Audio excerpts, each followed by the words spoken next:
Find two tabs above the glove box. Press those two tabs while pulling the glove box downwards.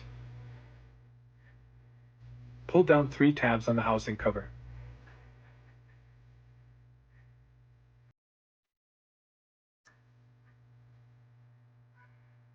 Take the old filter out and clean the left debris inside the cabin.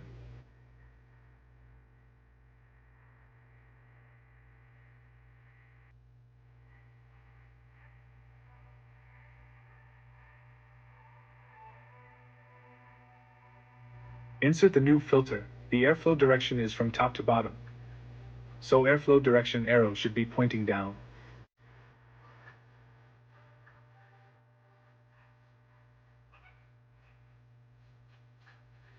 Reinstall the housing cover.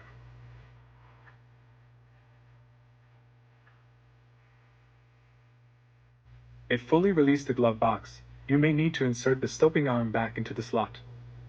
Close the glove box and that's it. Super easy. Visit www.freshenup.ca today to shop the cabin air filter for your car.